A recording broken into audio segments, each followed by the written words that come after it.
We talked a little bit about it with Eddie House.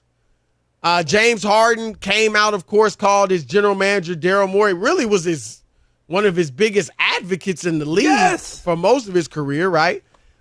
He shined and became a great Hall of Famer. I'm not crediting Daryl Morey. I mean, this James Harden is that good. But Daryl Morey was there, believed in him. And obviously Harden has done a whole lot for Daryl Morey and made him a top general manager. So they had a good relationship, but now it's gone. And James Harden has called Daryl Morey a liar publicly. The NBA investigated why, and while a lot may believe that it's because Morey gave him a wink, hey, we'll take care of you if you take this pay cut in the future. Harden said to the NBA investigators it's because Morey hasn't traded him yet, and he said he'd trade him quickly. Harden was fined $100,000 from the NBA, and of course the Players Association is appealing that. And here's the thing. The NBA says a big part of the reason for its fine was that Harden said, I will not ever be a part of an organization where Daryl Morey is now. And that the Sounds NBA took that to be like a trade demand. Yeah. The NBA took that to be like a trade demand, which you can't do publicly anymore. So what are your thoughts on this situation? First thing, Chris, is you've been around the NBA a very long time. I've been around players a very long time. Know a lot of NBA players, current and former. This feels like there's way more to this situation than just Daryl Morey said that he was going to trade him quickly. That actually feels like a smokescreen about a contract promise from last year. That's what I think that this is really about. A contract promise, either a max deal or somewhere near a max deal. Well, because Harden took $14 million less to but he also sign PJ Tucker and Daniel House. Year too. Right, but he still was taking less money than he could have gotten. Yeah. He basically gave away some money. Yes. Yeah. The question that I'm gonna ask you though, Chris, and you're even more connected with NBA, personnel, front offices, all of that stuff. What do you believe after James Harden, after what he's done, forcing his way out of places, showing up out of shape, the way he's handled with Daryl Morey?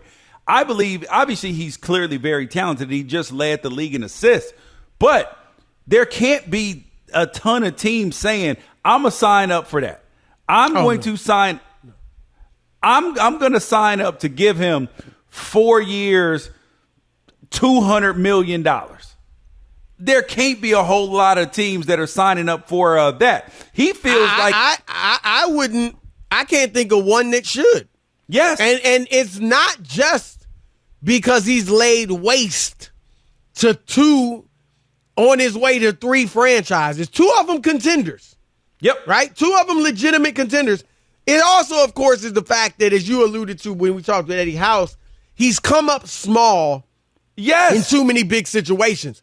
And Philadelphia, like if James Harden plays his game, and he's not alone, Joel Embiid, same thing. Not quite as bad as Harden yet, but Embiid also has declined in the playoffs. Yes, there's never been a player who was an MVP, whose scoring averages went down as much as Joel Embiid's did during the playoffs. He went down almost 10 points from the regular season to the playoffs. Did he go down that much? Yes. It was bad. I know he went down a lot, yeah. I mean, the bottom line is the last game 7 against Boston, he had 15 points. Yes, and the problem with Harden is 4 for 15 or something like that. And the problem with Harden is that not only has he played poorly in games, there are times in his career in closeout games where you're like, he quit. He quit. Well, it looked like it. It definitely looked like it. If it walked like a duck, talk like a duck, it ain't a chicken. Yeah, it's hard to understand. And you're right. Like, in the regular season this year, Embiid averaged 33.1 points, playoffs 23.7. So, 10-point decline. So that's the issue with Harden. And, look, if I'm the Clippers, would I like to have him? Sure. But, I'm not. At what price? Breaking right. That's the thing. Russell Westbrook had to take $4 million. He wanted to go back though. He wanted to go back. It's the best place for him. It was a smart move because that's where he can shine as a player. But that price is ridiculous. That's all they Russell had. Westbrook. They couldn't offer him more. No. I'm saying that Russell and nobody Westbrook, else was going. Look, Westbrook found himself in the same position James Harden might find himself in next year. Yep. Because if he shows up and acts a fool and, gets sent home until they can trade him, or he just goes through the motions and he's not playing hard, next year, who's wanting him? Nobody. That's the thing. Nobody's going to want him. But the difference is certainly that Westbrook, not at big money. Westbrook, by Bradley Beal's accounts, by a bunch of players, he's a great teammate. Well, Westbrook, he has different issues. The challenge with Westbrook is where does he fit? Yes. He's a unique player. He's an all-time great, but he's a very unique player that doesn't fit everywhere. We saw that with the Lakers. He fit with the Clippers, as I thought he would. He's fit better. I actually didn't think he should be starting, but he's been good there as a starter. But that's a great place for him. But Harden... Yeah, but how can Harden even... If you look at their salary construction and what Harden wants to make, even what he's making now at $36 million, how can the Clippers even take him? I mean, they got to get rid of You have to give up a lot of salary to make it work. Because they don't even have control of that. They don't even have a first-round pick that they have control of until 2027 or 2028. Yeah, it would be players. But look, if he's not going there, look, the best thing for him, bottom line, is, as I said, and I get it, if indeed it is deeper than what he said, which was just, Morey hadn't traded me yet, I get it. I get it as a man. If this guy did promise you more money down the line and then didn't deliver, I'm not saying he did, but then I get it. Going out there and being upset like, this dude, I ain't never rocking with him again. However, you have no leverage, James Harden. Yeah, but stuff changes though, right? I mean, what's going to change? No. I'm saying if he was promised that last year, right? And that's saying if, again, the NBA investigated, they said no. So, they nailed him, but they punished Daryl Morey last year. Yep. For, talking to PJ Tucker early. So I don't know that that's what happened. Okay. But still, if I gave up $14 million on your word, then I expect you to give it back. I get what Eddie Howe said.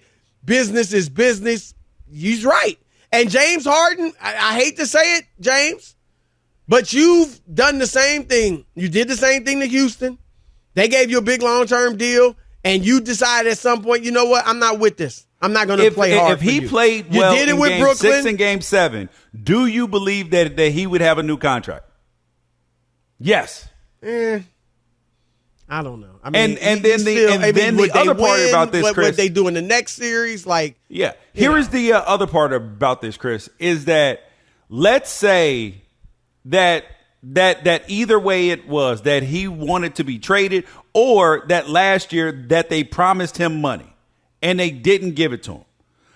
If James Harden is sitting there and he's saying, well, they promised me money last year and they're not doing it, why would I opt in? That makes zero sense. No, it doesn't.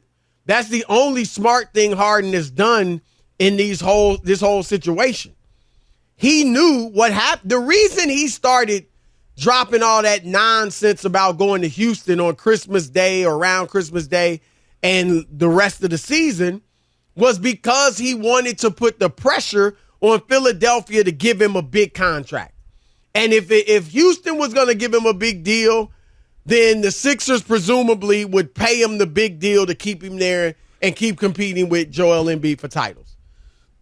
When Houston hired Ime Udoka, that was over. I didn't think, even if they didn't hire Udoka, they should have never been interested in James Harden, not because he's not still a good player, but they're on different timelines. Yep. I got young boys, Jalen Green, Şengün, Jabari Smith. I And that gotta shows see that what James the young Harden boys wasn't can do. even interested in I don't winning. need James Harden to come in and take shots from my young boys. And certainly when Udoka came in and is a defensive-minded coach, he had no interest in Harden. So now this is what happened. No one on the market that had money. See, the problem is the teams with money are all bad and rebuilding. Orlando, Detroit, San Antonio, Houston, teams like that.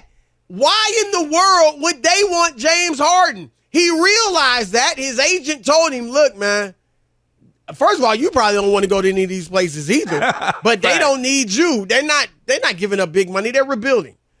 And so now it was like, okay, I can either opt out. None of these bad teams with money sign me. A good team that wants to contend, maybe the Clippers, signs me for a pittance, a few $1 million, or maybe the mid-level exception from some other team. And I am out of big money, $12 million, the mid-level exception. So he said, let me take this $36 million. I've already lost $14 million, not to mention other situations he gave up money. So let me get this $36 million and tell them, though, look, I don't want to play for y'all. I'm opting in because I want this money, but get me out of here. That's the smart thing to do. Well, if you're the 76ers, you are willing to trade him, but you can't be willing to give him away. No, you got to get a good